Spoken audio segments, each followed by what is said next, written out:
Welcome to How Things Connect, where we share insight and wisdom on healing, empowerment, and regeneration. I'm incredibly honored today to have as my guest Lineage Keeper Solana Booth of the Nooksak, Mohawk, and Ts'msyan nations. As a historical trauma and generational healing expert, as well as champion of diversity, equity, and inclusion, Solana's Indigenous teachings through traditional and contemporary storytelling, diversity training, conflict resolution, and cultural presentations are incredibly powerful means to engender behavioral health and rehabilitation. She is the secretly program director at Advocates of Sacred, whose mission is to champion, integrate, and cultivate Indigenous healing modalities. She employs pre-perinatal psychology, somatic archaeology, generational brain spotting, birth and death work, traditional art, and her positive interconnectedness model. She is also a leadership trainer for healthcare professionals and historical trauma and family recovery intensives, a documentary filmmaker, advisor to Decriminalize Nature National, and executive leader at the American Psychedelic Practitioners Association.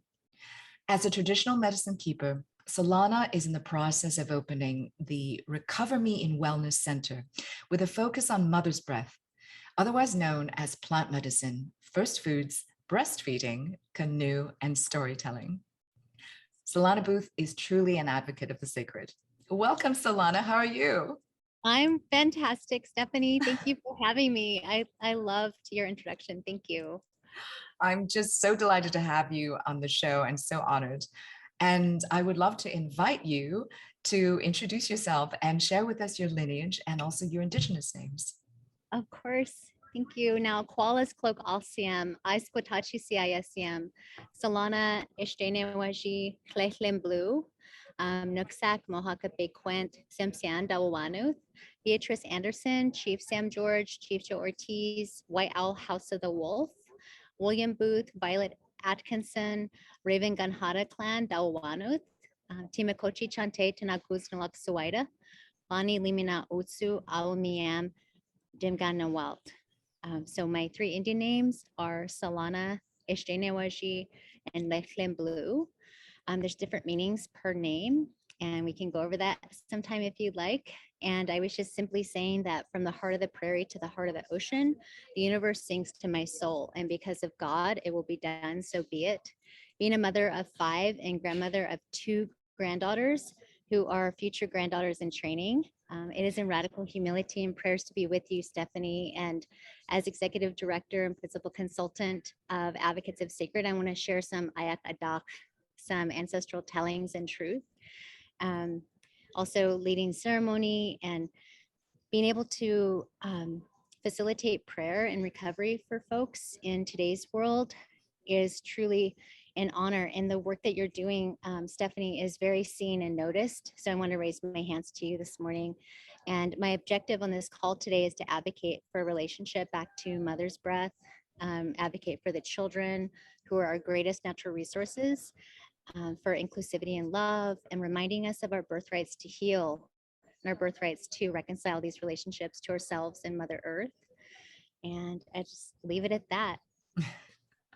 I am in honestly in such humility to just and feel so blessed to actually have you on the show, truly.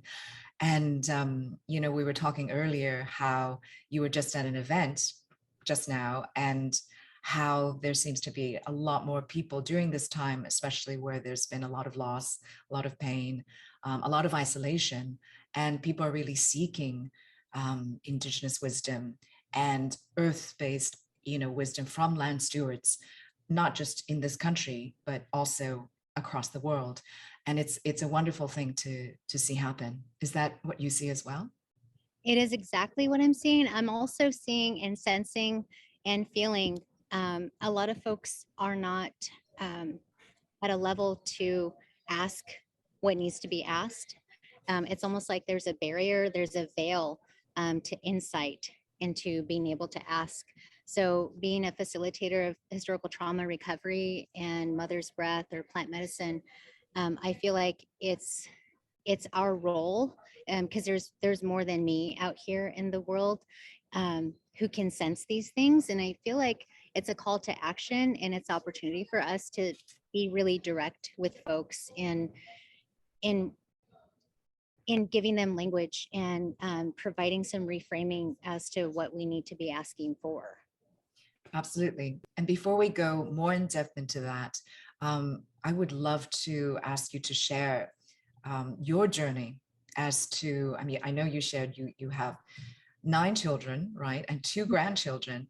And what led you to become a generational reconciliation and trauma healing advocate and activist? That's a great question. So what started leading me in becoming a recovery advocate and historical trauma recovery specialist, Stephanie, is that I was fertilized in death. I was raised in trauma, and my mother was dying throughout childhood. And I learned a lot about medical practices. I learned a lot about synthetic medicines and prescription pills and Western medicine, and the lack of inclusivity and the lack of diversity when it came to caring for my family and the needs of my family. I also learned a lot about addiction and alcoholism and displacement. And I got to live the firsthand effects of those things. And I always knew and I always practiced an open obedience to my highest source, to my ancestors, in believing and then also knowing that this was for a reason, that the traumas that I had suffered were to be reconciled, and that each trauma that was reconciled and then each generational trauma that was reconciled allowed a deeper connection and a deeper knowing, or some people say downloads, to these things. And it's not ever proven me wrong.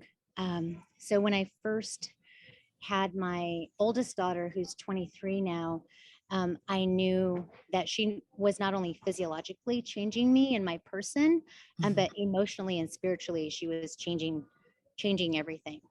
And each birth and each pregnancy was so different.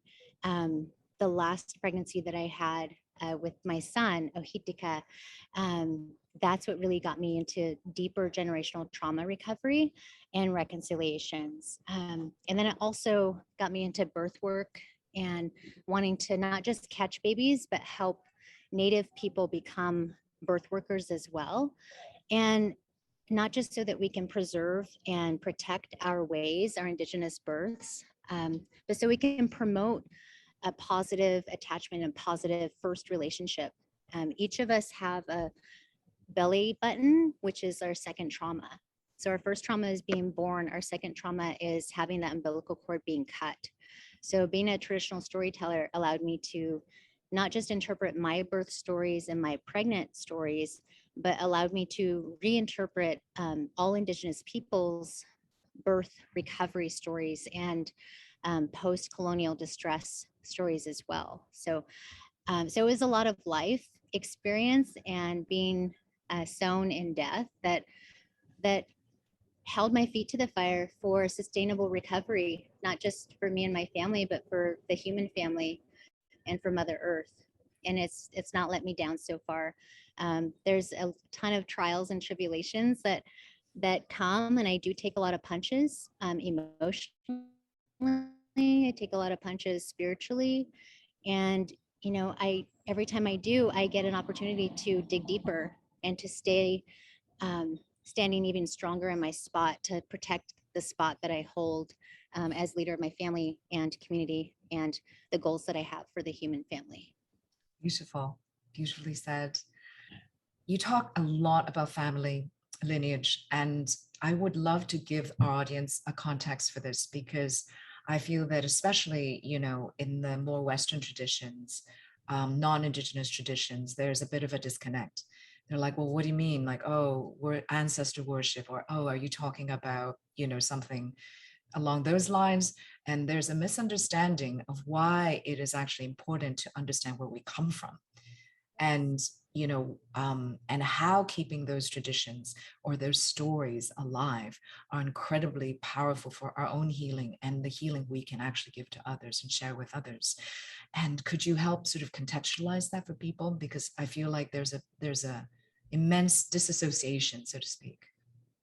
I completely agree, Stephanie. There is definitely a dissociation between people today and their lineage or their ancestral journey. And when I speak about my ancestors and my lineage, I'm not only speaking about the people that I'm related to by blood, but the people that I'm related to through community and through territory. So for me and my family, our relatives are not just two-legged human beings. Our relatives are also the plant people. In my lineage is creation stories and plant medicine genesis stories that tie us directly back to when the plants were first called back to Mother Earth after the Great Flood, after the Great Freeze. There's all these genesis creation stories, and it does matter how you interpret these stories and how you retell these stories that can help you either stay stagnant and complacent in your own life's journey, or they can help you pivot into healing and pivot into progressive movement for sustainable recovery from generational trauma.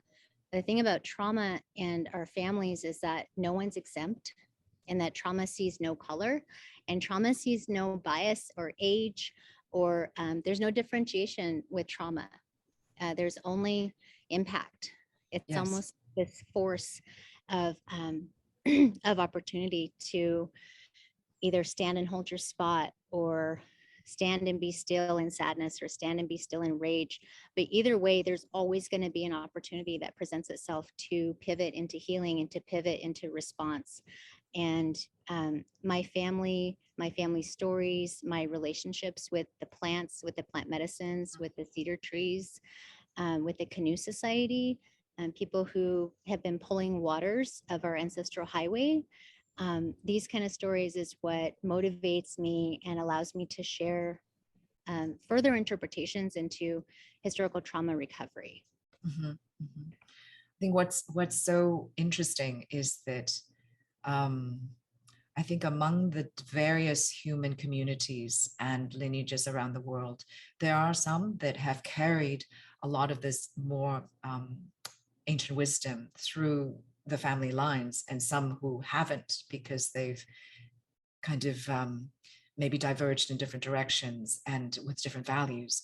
And I think where it, it's so incredibly important to keep Indigenous traditions alive because the Indigenous peoples are the ones, such as your lineage, are the ones that actually connect us back to nature. And I want to emphasize that point because, what a lot of times people are just dealing with, especially now, with their stress, with their feeling of being lost, they're looking at their immediate environment, their immediate circumstances. What is, I feel we should really be bereft of is where our souls have kind of shrunk, shriveled up, and just not been nourished. And, it says a lot, I think, especially during these last sort of 18 months where we've been cut off. We're not necessarily so busy with work.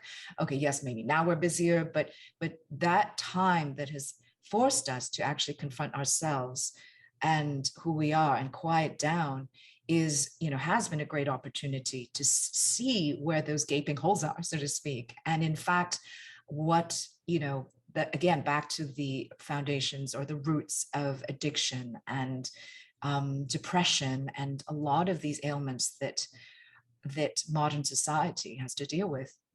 A lot of it comes from a lack of love, compassion, and connection. And that connection is not just people to people, it's also really our ancient connection and the understanding that we're all really part of nature. And that is a point that, I always talk about on the show. And I know so many of the guests that have come on have come at it from different directions and aspects, but especially I would say with the Indigenous peoples, this is such a huge, huge foundational truth that sadly we have lost touch with. Yep, I completely agree, Stephanie. And yeah, if I can emphasize a little bit more on on exactly what you're saying. A lot of the traumas today are definitely stemmed from a disconnection. They're definitely stemmed from birth traumas. And when I say birth traumas, I'm meaning sexual reproduction traumas. I'm talking about sexual assault or rape culture and those kind of things. What people don't realize is there is harm when stories are passed on, and there's a trauma lens when we're passing on these stories, these creation stories.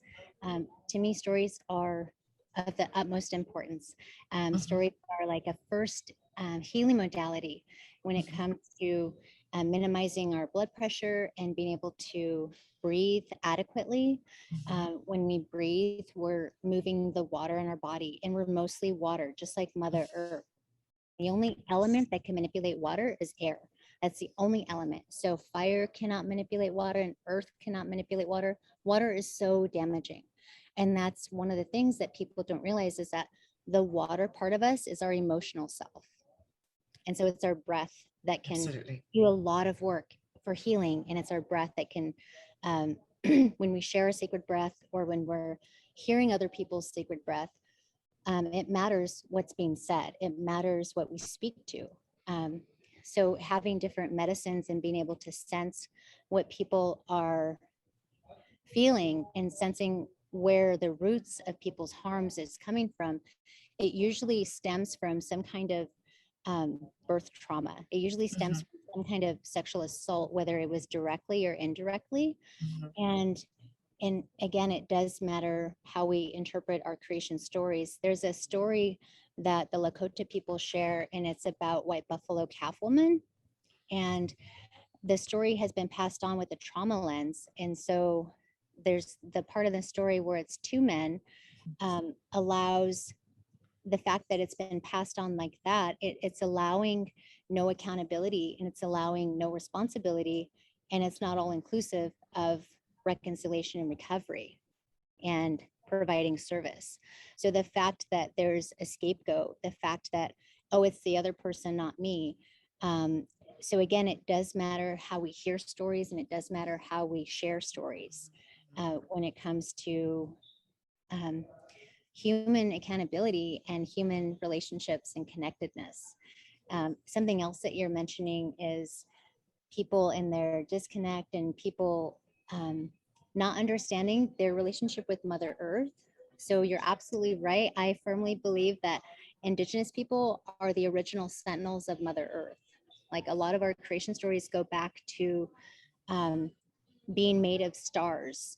And when a pregnant person is going to become pregnant, she can go to the stars and grab a star, or that star picks her to be impregnated with. And they're made the same things as Mother Earth. And simply, we're simply creating all the same entities. We're creating all the same calipers of virtues. We're creating all the same possibilities of connectedness. And when we take it further than that, when we look outside at Mother Earth, when we look outside at nature, when we go into the forest or we go to the state parks or we go to wherever there's not just concrete, there's usually a natural order. So there's like the vanguards of the forest that are like the protectors and like the doors of the forest.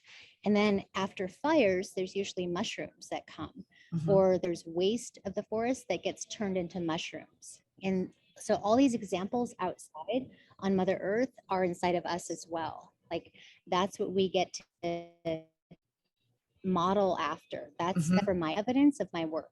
So when I talk about somatic spoilage, that's exactly what I'm talking about. I'm talking about the waste of the forest being turned into medicine, and that waste of somatic spoilage of racism, of rape culture, of insidious behaviors, of heinous crimes, of like all these things can be reconciled and they could be reformed and they could be turned into forgiveness. They could be turned into empathy. Apathy can turn into empathy. Like all these transformations are possible because it happens outside. So the caterpillar doesn't stay a caterpillar for long. He turns into a butterfly. Right. And the caterpillar never flew before in his life, but there's something in him or her that they just know exists. And it's the same thing as like when we go into the forest, the cedar trees and the trees themselves are what's called the rememberers. So the trees have been here since time immemorial. So the trees, they pass on these stories, and they get their stories from the salmon, and they get these stories from the four-leggeds and from the different wingeds, from the eagles. Like there's different creation stories that I love to share that explains more of this process. But when people go into the forest, they feel at peace or they feel comforted. So that's the process of order and security, and knowing like there's a constant stability outside, like there's a constant order. And when people are disconnected or they're disenfranchised or they're in pain, and pain management is a big issue for people recovering from the pandemic or people recovering from grief or loss or sexual trauma or all these things, addiction, there's no order in their hearts. There's no order in their minds that they're practicing. There's chaos or rigidity. And the thing to counter that is order. And what happens is, because it's not just their direct chaos and their direct rigidity, because it's passed on usually, not that it's genetic, but just the behaviors are typically passed on, and the accidents and the ailments and the injuries are typically passed on. Epigenetics gets involved. And so then it's a bigger feat. But guess what? The human body is capable, and Mother Earth is capable, and the star people are watching. Like, so there's all this support, there's all these allies that we can draw from. There's all this evidence outside that can reaffirm exactly where we need to be. You know, that's so amazing. You remind me also of the work that Dr. Joe Dispenza does, who talks about, you know, using, about cohering the heart, especially through the heart, and bringing in coherence, which actually, number one, brings us into physical health, mental health, emotional health.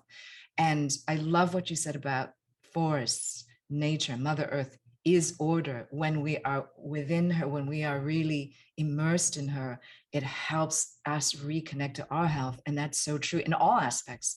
Yeah. And that's so beautiful. And to quote yourself, you said the traditional healing modality of storytelling is to induce our unsilencing and truths untold or unexpressed. We cannot talk our way to healing. We must sense and feel, notice and reconcile that which we cannot put into words. So as you said earlier, water, our emotions, and the only thing, you know, the one thing that can help break any falsehoods is actually breath. And so I love, you know, with storytelling, breath, emotions, that's what we can reweave into health. And I just I had to quote you on that, because that was beautiful. Yeah. And I truly believe in it. I mean, there's yes, 5 it's true. for every story, and it's like a win-win. It's like for the listener and the teller, like it matters what stories you want to hear. It matters what stories you're tuned into. And stories can be media, stories can be like through a storyteller, stories can be through the radio. Stories might be on TikTok, stories might be on the Instagram stuff, but either way, like people want stories, and people want stories for a reason. And I feel like, you know, it's time to give people what they're really asking for. And actually, what story could you share with us now that you feel would be really appropriate for where we are as a human family at the moment? Oh, sugar. Oh my God. Stories. Oh, geez, Louise. So I know you have so many stories, but I just thought I'd put you on the spot. No, but if it's okay. No, so the story that is coming to my heart and to my mind since this morning, since I knew I would be, you know, get to visit with you today, is the story of the eagle and the stars. And the creation. I was hoping you would share that one, actually. Ah, yay! Yes, heard yes, okay. I have. Yay! Please, yay! I love this story. I So the story came. Let's see. It was May 24th that I was able to help with an eagle, and the eagle was still alive. And I was also there when the eagle passed away. And the night that the eagle passed away, the story just downloaded like instantly, like a memory. And I can't emphasize that enough. So it's not like I was trying to think of these things. I was trying to feel and sense these parts of the story. It just came as if it was a part of me already. So I want to be transparent about that, because when I first shared the story, I also shared that it came from, you know, other lineage keepers, which in a way it did, because I feel like as a grandmother, I do have ancestors with me. I do have other um, other people with me all the time, and I'm very humbled and grateful for that, for those relationships. And I work at maintaining those relationships in a good way. So this story came the night that the eagle left, the night that the eagle flew into their new house. And all these things were just instant, like sensory, like it was so beautiful. So what the eagle told me was like a long time ago. So prior to radio, prior to internet, before newspaper, before colonialism, before contact, um, back when territories were occupied and employed by certain tribal peoples, back when the people themselves wouldn't only talk with their mouths, but they would talk with their minds or their hearts. So they didn't always speak with their mouth. They spoke just non-verbally, and not with their hands either. There was like this connection that they had with each other to delineate certain tasks and certain roles of the tribe, certain roles of Mother Earth, and protecting not just their protocol, but how to preserve Mother Earth in the relationship. So it was back during that time. And so what was happening is the people, they had some kind of positivity with the star people. The two-legged human beings would look up every night at the star people, and the people noticed that the stars would cluster into constellations, only that's not what they were called. They were called stories. So the people would look up and they would notice a story happening. So the people would look up and notice a story, and then they would share that story with each other, and they would emphasize different parts of the story that was sticking out for them, that was important to them at the time. And they noticed that as they were looking up at the star stories, that the star stories would change during the seasons. So then they would get even more excited and more involved and more enthused. The star people were noticing the people noticing them. Like that's how close they were. Like they noticed each other, noticing each other, noticing each other. And so the star people would change their stories according to what the people were doing. So it's funny because the people thought the star people were changing their stories on their own. But in actuality, the star people were changing their stories based on the people, based on what the people were needing, based on what the people were doing at the time. And so the star people were noticing, and they would change their stories, and they would cluster into different constellations at different seasons of the year.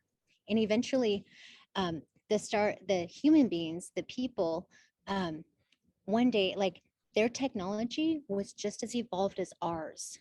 So when I say that, I'm saying and honoring the fact that we are high-tech beings, that we are able to download, that we are able to multitask, that we are able to sense things that aren't seen or heard or noticed at that moment.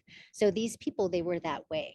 And these people were starting to download and initiate different correspondences with each other, to where they were creating different tools and different resources. They were believing that the tools and the resources that they were creating were helping the people evolve, and that they would eventually help the star people evolve their stories. And what they didn't notice were the star stories changing, because they were too involved with their devices. They were becoming more involved with their creations, and they weren't paying enough attention to the star people stories. And so now the star people were like, they were noticing that they weren't being noticed, and they were noticing that they weren't being looked up at, and they were noticing that their stories weren't being honored as much as usual. And so they kept telling their stories, and they kept clustering into different constellations. And the star people, they decided to just, maybe they won't light up as much anymore. So fewer and fewer constellations would light up, fewer and fewer stars would light up in the night sky, in the dark sky. And to the human beings that were creating their devices and that were creating their own intelligences with each other, they were actually lighting up enough light for themselves during the night. And they actually created a different kind of routine so that they weren't outside at night as much to notice the star people. So there was a lot of not noticing. There was a lot of not noticing going on between the people and the star people, and the stories, the different stories that were happening in parallel. Until one night, there was no stars. Until one night, there was just darkness. There was just darkness, and the human family down below, they didn't notice that there was no stars. They didn't notice that there was no light. Now what happened at this point in time is there was wingeds, and there was special nocturnal creatures that would come out and that would use the light. And so those creatures, those animals, those wingeds, those four-leggeds that would come out at nighttime, and they would use the stars to travel and to hunt and to live at night, they began to be engrieved. They began to feel disgruntled and upset and bothered that there was no stars anymore. Like, they didn't know what the heck was going on, but they knew that it wasn't okay. So then they began to have meetings, and then they would begin to stay up during the day and conversate with the other animals, with the other plant people, with the trees. And the tree decided, okay, so cedar tree decided, okay, let's figure this one out, because the star people, they do need to share their stories. And for some reason, the human people, they're being distracted or disordered, or something is going on that they're not noticing, and they're not out that much at night anymore. So we gotta let them know what's going on. So the eagle that's perched in the cedar, the eagle that eats the salmon in the river, the eagle that flies over all the people during the day and builds his nest way up, decides to be the messenger. The eagle decides to fly up into the star people during the daytime and get their messages and get their stories, and decides to hear all their grievances, all their worries, all their concerns about the human family.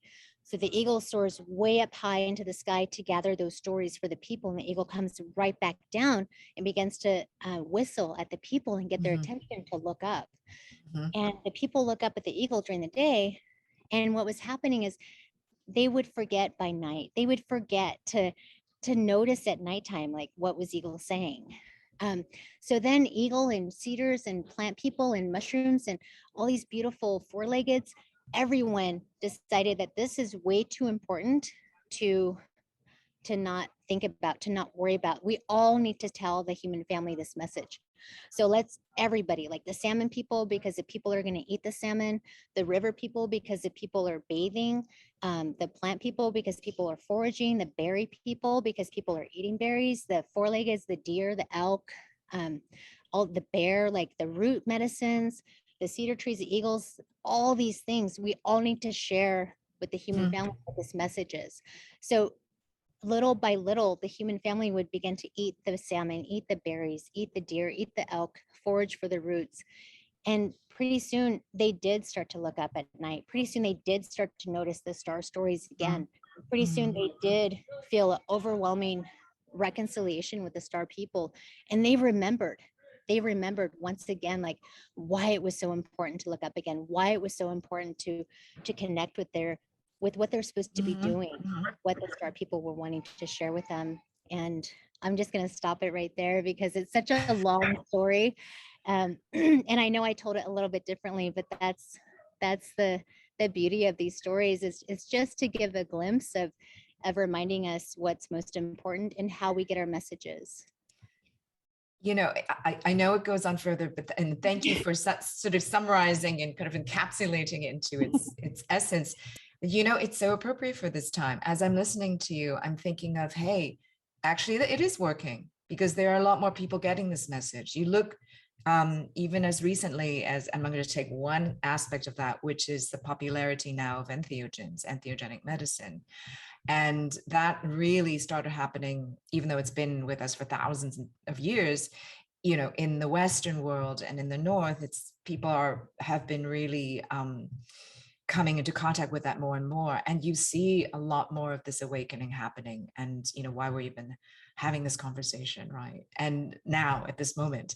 So I think the good news is it is getting out there, the message is propagating. And I love this the felt sense that you talk about so much, because what's beyond words, what has nothing to do with with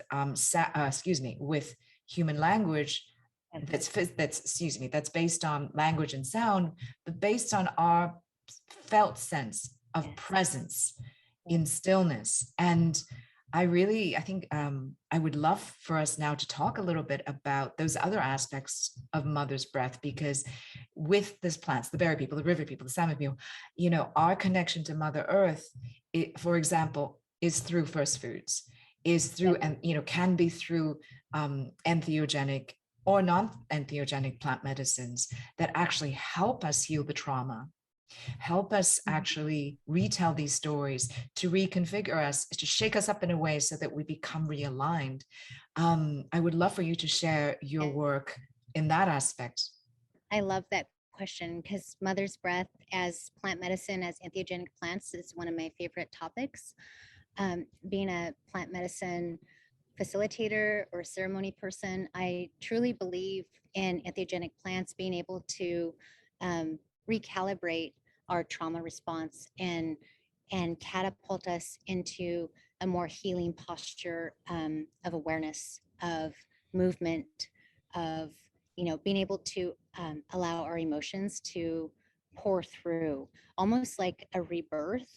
And so mother's breath came because of researching my own lineage and figuring out how is this connection to these plant medicines so strong, and what is that about, and learning that there's a lot of similarities in the genesis story of the one who called the plants back, who's in my lineage, to my paternal and maternal grandmothers.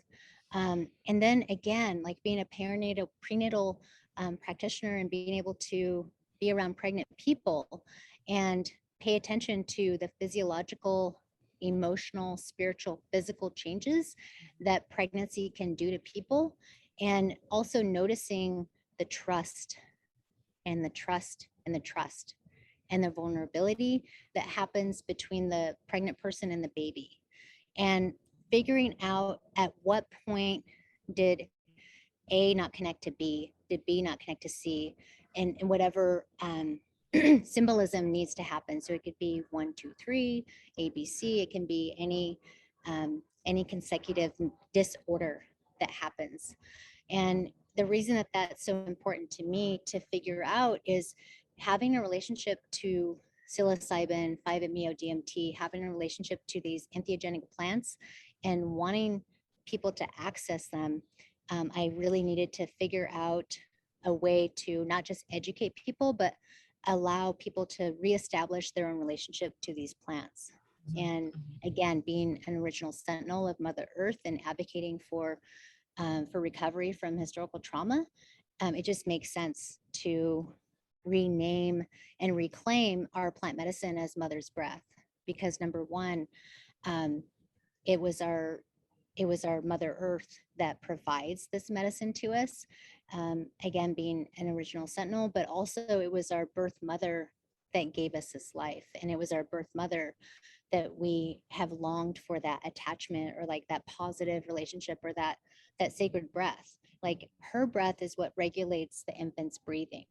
That guardian's breath, that skin to skin, just all the virtues of that initial birth are also in the entheogenic plants. And I think that, I truly believe that that's also why a lot of folks that are describing their experiences with these entheogenic plants, if you didn't know the context, you might think that it was a birth story. If you didn't know the context, you might reinterpret that as them being born. And I feel like it's all that death and birth are part of life, and that it's only necessary to reconnect and reestablish our relationship to Mother Earth into what she provides us. So one of the things that I love about Mother's Breath and working with people, reminding them, is Mother's Breath wants visibility. Like, she wants to be noticed. She wants to be vulnerable. She trusts us. She trusts us as she puts herself into us, you know? And so then, can we do that? Can we trust her? Can Right. we be on the back of the toe? Like, all these entheogenic plants takes a lot of vulnerability, and it takes a lot of trust, and it takes a lot of um, aspiring, you know, or else there's no integration, or else, you know, people are just taking psychedelics, which I'm not okay with that word. I'm not okay with misappropriating a relationship or using people. So I'm not going to use a plant. You know what I mean? Like, I'm going to partner with these companion plants. I'm going to partner with Mother's Breath. I'm going to partner with cannabis. I'm going to partner with all these plants that are my allies. Right. Because they know me and I know them. And I'm going to be crystal clear about what I want from this relationship so that I can integrate into healing. Because the goal is not to use anything or anyone. Number one, because I don't want to be used. Like, please don't exploit me. Please don't use me. Like, please don't, you know, don't do that. And don't do that to my kids. And don't do that to my grandkids. So I feel like it comes down to relationship, and it comes down to, can you be vulnerable? Can you trust? And can you begin to say those words and employ those words without tightening your ankles or raising your shoulders to protect your heart? That is often such a challenge. And yet the point you make is so, so important. It's a relationship. Yeah. And people don't realize, you know, this is why we are oftentimes, a lot of people are really disassociated with themselves, talking about feelings. You know, how many people aren't even aware of how they're feeling, because we've been so distracted with our devices, busy doing, you know, what the mind and the ego is saying to do, and we don't have that balance. And so that is a very powerful shift in understanding that everything that we interact with, including food we put into our bodies, medicine, Mother Nature, of course, other human beings, animals, insects, the fungi kingdom, like, I mean, all of it, you know. And if we can just feel this slow, because you cannot possibly feel when you're so just you know, completely distracted and busy all the time with your monkey mind. And that, I think, you know, it's true. Like it's and that is such a key to kind of help us get out of fear and come back into love. And, you know, the whole relationship aspect and the felt aspect, I feel is so key to healing. Exactly. Yeah. And, you know, and without it only being love, or without it only being trust, or without it only being vulnerable, there's not room for anything else. I mean, there's no sitting on the fence of life anymore, people. One thing I like to tell grownups, and you could tell I have a lot of kids and I'm outnumbered because I say words like grownups. One thing I like to tell grownups is that, like, when you sit on the fence for a while, you get splinters in your ass. And when you get splinters in your ass and you jump off the fence, then you're walking funny, right? Then who's going to take care of you? Who's going to take the splinters out? And how much resources are you going to need to be able to walk again and recuperate and recover? And then it depends on what side of the fence you're on. So again, I feel like it's time. I feel like it's more than time, and it's a call to action, and it's an invitation to pivot back into healing, pivot back into our highest selves, pivot back into like those authentic relationships, and practice saying love, and practice saying authenticity, and practice saying trust, and really not just say them, but try them out and practice. And that takes courage. Yeah. And it's so worth it. It takes a lot of courage. It takes a lot.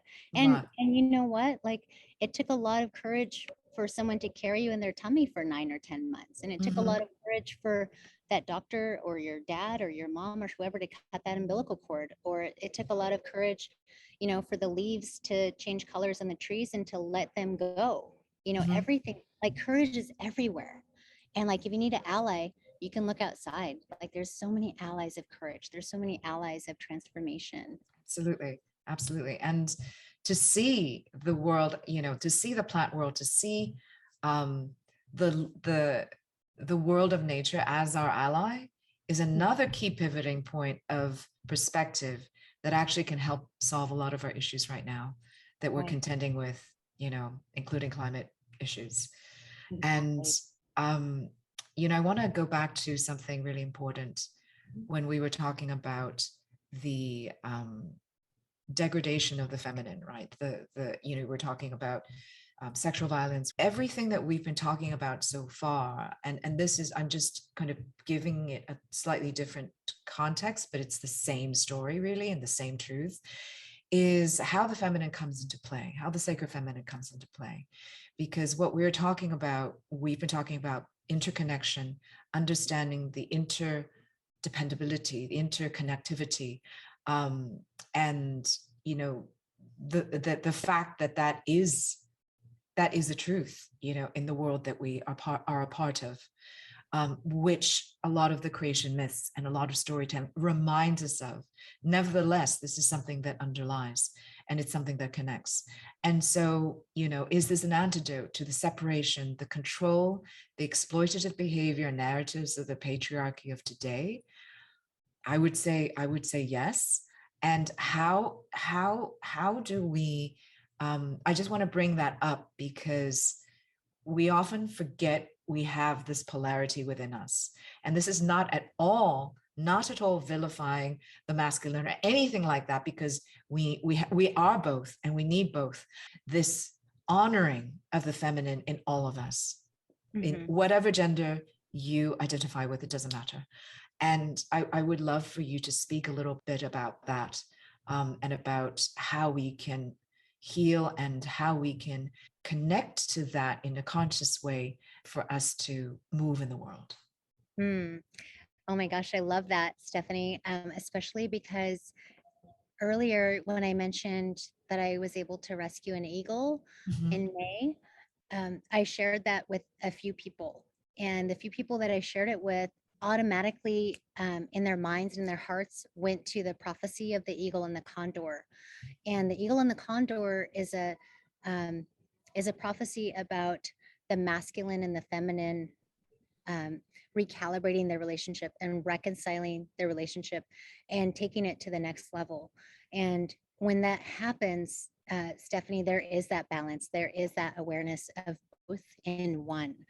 And the fact that they're separate matters. The fact that both birds of, both predator birds occupy different territories of the Americas matters.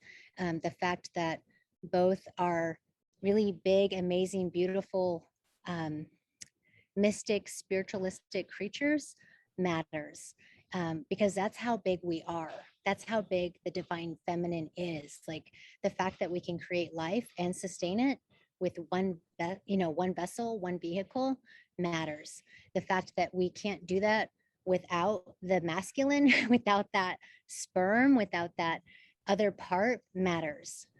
So I feel like the duality is most necessary. And the duality, again, going back to Mother Earth, going back to nature, and going back to our sacred instruments as Indigenous people, that duality is everywhere.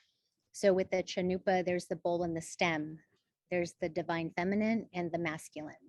And with the canoe, there's the water and the canoe. You can't have one without the other. That balance isn't just necessary, it's a practice, it's an art. And I feel like it's never 50-50. I feel like it has to be 90-10 at times. It has to be 60-40. It has to be 70-30, and so on, for it to be in practice, for it to be in motion, for it to be acknowledged and honored, and to be held in such a way. And again, like the examples are always outside. The examples are at every single altar. I guarantee you, there's examples of the divine feminine and the divine masculine in every altar, even if that wasn't what was intended. And that we need both. And especially, I can't speak to the divine feminine enough, in that, Mother Earth, is Mother Earth for a reason. And the fact that Father, Son, and her have this amazing relationship every day, and like he and she get married every day, and that's a true example of love and true example of the divine relationship, I think is what matters most. And so I also want to start reframing and reclaiming the duality. And so it's not just divine feminine, it's the divine relationship. It's the divine Yes, duality. It's like the I love that. divine duality. Like I'm going to start Yes, hashtagging that because I, I feel like that's what we need to do more. It's like, absolutely. let's be done with somatic spoilage. Let's be done with lateral violence and sexual assault. And let's just start Yes, pivoting into the divine duality more and more and more. I love that. Oh my God. I love that is so much better actually. And it goes back to the relationship again. It's asking ourselves, what is our relationship to X, Y, and Z, to anything, to ourselves, to each other, to man, to women, to animals, to plants. And it's actually, I feel in that inquiry, what you're inspiring in me is to actually go into that inquiry. Yes. What is my relationship to you, to this podcast, to everything in life? No, seriously, like to everything in life, to this piece of paper, to how is that in relation to my desk? I mean, not to get, drive myself crazy, but there are absolutely moments and practice of starting to look at everything in relationship. Yes. Is that how you would recommend for us to start recalibrating the masculine and feminine as we live our lives? I would definitely invite you to that idea of reinterpreting the life right now that's in front of you, and as a way of, number one, you asked for this.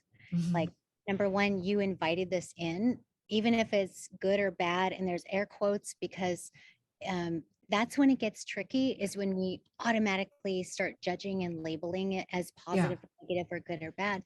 But just the simple fact that you asked for it, and so if it doesn't feel good, then then we have another opportunity to reconcile or move on, to notice it and sense it and move on. But I feel like it's when we suppress these moments of, I don't want this, this is not good for me, I don't like, this is not okay, or it's not okay and I don't care, that then there's stagnation. And again, when you acknowledge yourself as mostly water, just like Mother Earth, there's only certain rivers that go to the ocean, there's only certain mountains that are way high that have certain plant medicines, there's only certain mammals that occupy certain territories for a reason. So just like on your body, on your somatic self, physiologically, when you biodecode certain parts of you, certain traumas or certain things that made you frown or sad or upset, or traumatized, those things sit in your body in certain places for a reason. And it's when we're not, and it's a privilege, first of all. So I need to humbly say that it is a privilege to be able to recover our highest selves. It is a privilege to reconcile these generational traumas. It is a privilege to be able to notice, to be able to be aware. And I feel like the more people that take advantage of that privilege, the better off we'll be. The better off we'll be, because then again, we'll be able to sense and we'll be able to notice and further employ these different intelligences that people haven't used in decades, in generations.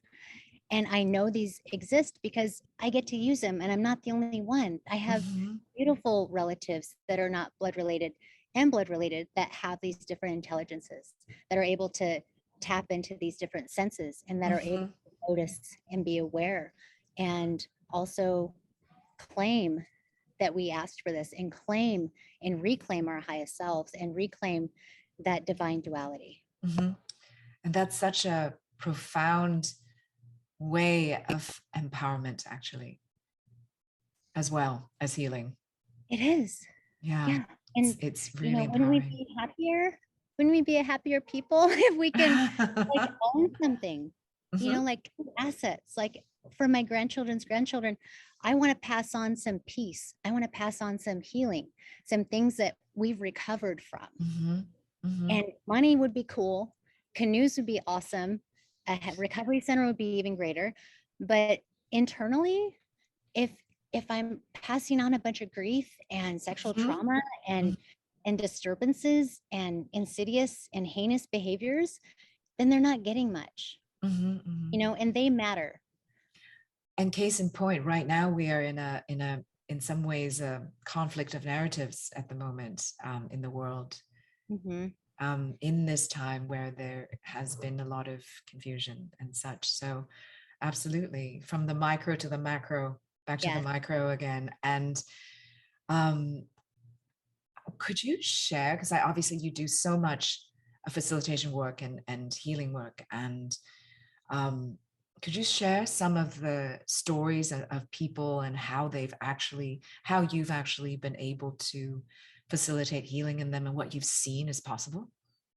Oh, definitely. Yeah. Yeah, there's so I won't be really specific, but there is Mm-hmm. clients that have suffered decades of rheumatoid arthritis, Mm-hmm. and no longer suffers anymore, and it's sustainable. Like I'm telling you, once we can physically, physiologically, biologically, spiritually go inside, and all I do is facilitate. I don't wave a magic wand. I don't do anything that's new age fooey or hocus Mm-hmm. pocusy. Mm-hmm. um, it's the person themselves that gets to go inside themselves and do all that work, and all Mm-hmm. I get to do is like ask questions and promote what they're saying and retell them what they've already said and keep them apprised of their main objective. um, and I'm able to reframe and help them narrate. Being a traditional storyteller, that's my favorite part, is their Mm-hmm. Yes. so pregnant people, and there's a thing that happens when the placenta previa. Mm-hmm. So there's been sessions where it just took one session for the placenta previa to be totally gone. I mean, there's this beautiful person who's out in Ashoni, who's in her 40s, who has had this for decades. She's been able to uh, well, she's not been able to cry. She's been in like physical pain when her tears come out. So Okay. she's always avoided crying. Wow. And after one session, her Mhm. ophthalmologist and optometrist are like, what happened? And it's all domestic. It's all Mhm. indigenous based. It's all like that person is doing it on their own. Yes. And the evidence is outside in Mother Earth. The evidence is inside of us. It's no different than, like I already said, like the rivers that go into Mhm. the ocean, and certain plant medicines being higher up on the mountain for a reason, and pregnant people medicines being lower down for a reason, Mhm. unless Mhm. it's more severe. You know what I mean? Like, so Mhm. this whole COVID pandemic um, has really brought out more and more opportunities to reconcile relationships with plant medicines and reconcile relationships with those stories. And Absolutely. those stories have only promoted ceremonies, and the ceremonies haven't been happening because of the pandemic. So then it's time to pivot back into the stories and pivot back into reinterpreting and reframing those creation Mhm. stories that brought the ceremony. So I feel like Mhm. it's all just bringing It's more and very more full circle. opportunities. Mhm. Yeah, Mhm. bringing more Yeah. opportunities to reinterpret those stories and reframe them so that there is accountability, so that there is visibility, so there is the divine duality, so there is all these beautiful things. Yeah. Two points you raised that are so important. Number one is that we are our own healers. The healing takes place when we come into relationship with ourselves and with our own story to realign and to re-narrate. And I think that's what you're facilitating, is the relationship to self, is a new Right. relationship to self, is a reconciling and composting of one's life and things that need to, be released, and Yes. then birthing the new self. But the person who's involved, who has the issues, has to be the one who actually is willing to take that on, take that responsibility. Yep. And I feel that so much of what ails society today is this relinquishment of responsibility for oneself, Right. Right. you know? Well, yeah, because it's so easy, because there's not a lot of Yeah. stories that are being shared that have Hmm. that all inclusive, all diverse narrative. And the Yes. creation stories, the Genesis stories, they have Hmm. that. And one thing, another thing about the human body, which is so beautiful and so dynamic and so diverse and so inclusive, just like Mother Earth, is how smart it is how much it wants to heal on its own. That's When you right. get cut, you don't have to tell your white blood cells to rush to the spot of injury. You don't have to tell your heart to do something with the blood pressure. You don't have to tell your breathing to calm itself. You don't, when you're having a respiratory attack, you don't have to tell your heart not to induce a coma. Like there's all these things that your body does on its own. Like it's so smart. It wants to heal on So its own, intelligent. on its own. And the mind is just as strong. The mind is just as powerful. So it's the duality again. It's the divine, the mind and the heart collaboratively working for you to heal. So every time a conflict or an issue or disorder or grievance comes up, it's an opportunity that your mind and your heart and your ancestors and probably your grandchildren's or grandnephews, grandnieces are working in collaborative efforts to bring you this issue so that you can reconcile it, so that it's taken care of, because that's why it's happening. I mean, your body is constantly thinking that, like how intelligent it is, and the power that you can have when you can do that yourself, when you have that awareness, when you have that trust and that vulnerability. Again, there are those things and that love. Beautiful. Beautiful. And the second thing from what you said earlier, I was going to bring up is this idea of people going to plant ceremony before COVID and after COVID. And there is, you know, we started to see almost like this cosmic entertainment part happening where people were, it's like using as opposed to being in a relationship. And hopefully this post-COVID, I mean, we're not still in it, but like this post-pandemic period, that where people are coming back into ceremony, there's a different attitude that's adjusted, that's more hopefully taking into account as well, the relationship that is. I wanted to honor one of your requests, which is to talk about the residential school system in Canada. And I thought this would be maybe a good moment or a good time to kind of bring everything full circle into what is needed in terms of a regenerative form of social activism beyond the activism of pain. And I want for you to actually talk about whatever you would like to about that issue. Thank you, Stephanie. Yeah, I would like to talk briefly about that, and it actually is coinciding with what we're talking about already, and being able to notice and being aware of these traumas and these pains that have already been here. So the fact that there's been over 6,600, I want to say 7,000, because there's hundreds of babies that have been found in the early 20th century in Alaska that have not been talked about. So there's all these remains of precious Indigenous babies that have been found this year. Prior to this year, it's been happening as well. For some reason this year, it's really coming out strongly. The media is more informed, people are more informed, and the Indigenous folks are referencing and talking about the 4 pillars, and they're wanting to go back into their 4 pillars of culture, language, heritage, and preservation or something. I always forget the 4th one, but I want to promote and add a 5th pillar, a 5th house post, if you will. A 5th, because number 1, a lot of folks are in that trauma lens. A lot of folks are in that pain, that lens of pain, that lens of lack of accountability, lack of visibility, lack of noticing, lack of awareness. They're not experiencing that privilege of the divine duality. They're not experiencing the privilege of healing generational traumas. And sorry to interrupt you, Solana. Sorry to interrupt you, but I just want to give people a context who may not be familiar with what we're talking about.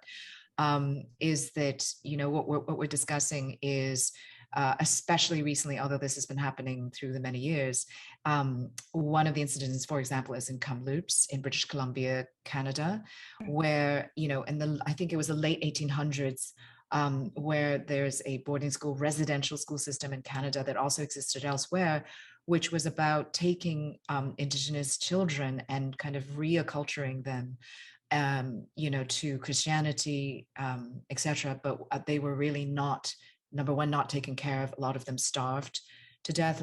They got really, really sick. They didn't have the right clothing, bedding, all of that. And then a lot of these children died, and they were buried secretly, and the authorities never found out, or they were in cahoots either way. And there was, you can imagine the trauma and the pain that not only being removed from family, but essentially having cultural genocide happening, where kids were not allowed to wear traditional clothing or speak their own language, to sing their own songs, and it goes on from there. So that's kind of what's been literally unearthed recently, in quite large numbers. So sorry, please continue, Solana.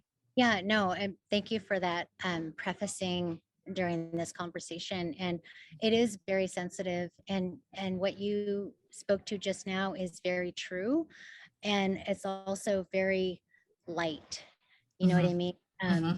Because what is being noticed around Indigenous territories and reservations in different Indigenous-led societies is a lot of pain and a lot of anguish and a lot of grief being acted out, and a lot of trauma being acted out. So earlier we were talking about sexual assault, where there was a ton of sexual assault that happened and molestation that happened at the boarding schools.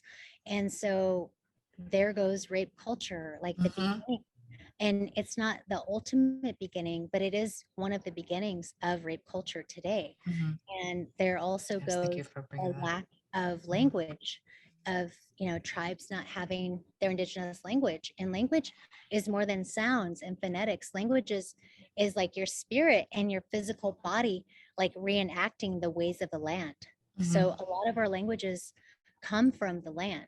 So you can tell different dialects of languages based on, is that people from the river, is that people from the plains? Like there's different sounds and different ways that your body moves when you speak these languages, these Indigenous languages.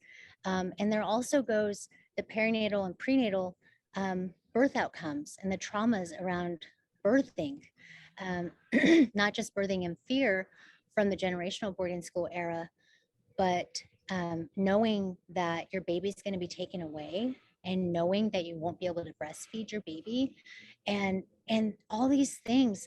The thing that really sticks out for me is that all of these harms that were induced on the Indigenous people, on the original Sentinels of Mother Earth, is these things were implanted into our genes.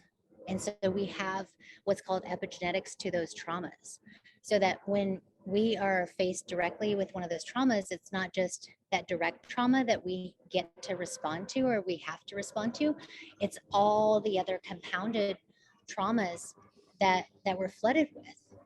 And so it's not just it's not just that there was these boarding schools and that babies were taken and stolen from their families and their tribes and placed into this awful institution. And that the institutions were created and built by Richard Pratt, who was a prison person. Like he built prisons, and that's why they consulted him into the Americas to build these schools for the babies, for the Indigenous babies, because the goal was to kill the Indian and save the man. I mean, they really thought they were doing good things. So again, it doesn't come down to like, are the intentions okay? It comes down to like, what is true? So again, like if we were to look outside at Mother Earth, what is true? Is there anything that is against speaking life?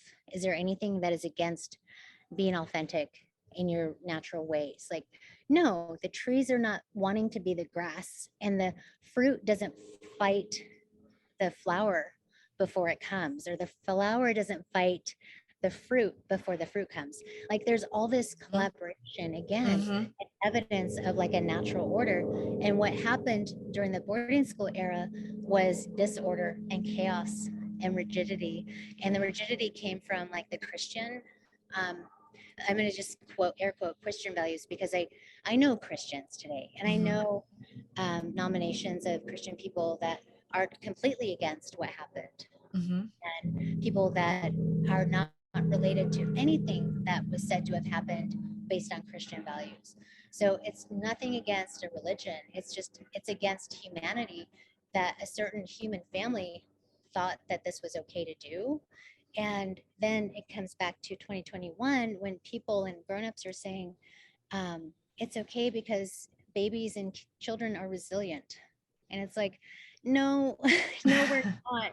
No, we're not, because that's why the boarding school babies that did survive, when they grew up, they were in addiction. When they grew up, Yeah. they either were further sexually assaulted or they sexually assaulted others, or there went Right. incest, or there went alcoholism, and there went birth outcomes and speech apraxia and developmental delays and all these cognition disorders that has happened since then. So again, it just goes back to like, here are these babies remains that have been unearthed for a reason, for us to pivot into awareness, for us to pivot into what else is there, and why aren't people caring. The thing that I really loved about you, Stephanie, when we first talked, is that you cared about this issue and that you asked me about it. What I'm noticing now is that folks are not even talking about the boarding school findings. They're talking about summer wells, or they're talking about, other things. And it's like, oh my God, people, like, don't you care? Like, just because it's not your relative, just because it's not your family or your neighbor, like, it does matter. It does matter. And like, it's not that anyone has to do any fundraising or advocacy or picketing, but just that we care, I think says a lot about who we are as a human family.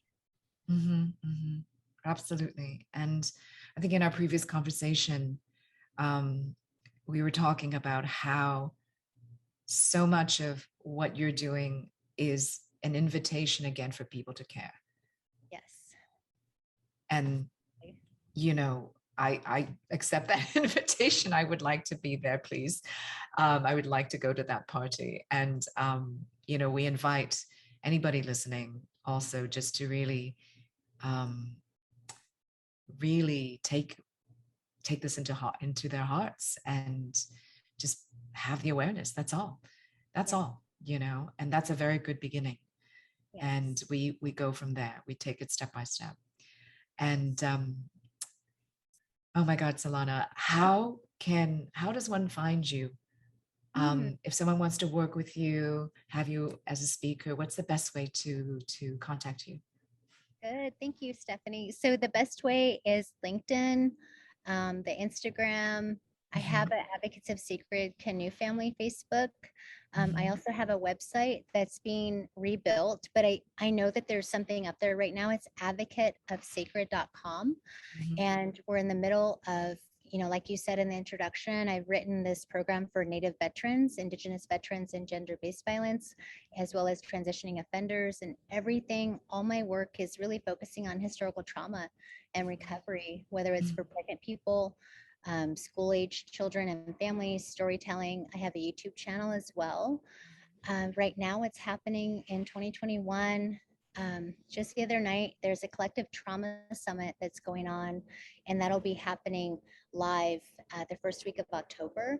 But right now, there's like different presentations that are playing, and there's some pretty amazing folks in that as well.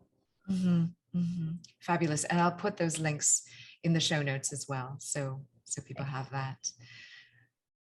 Thank you so much, Solana, my goodness, for being on the show and for your beautiful presence and energy and all of your wisdom.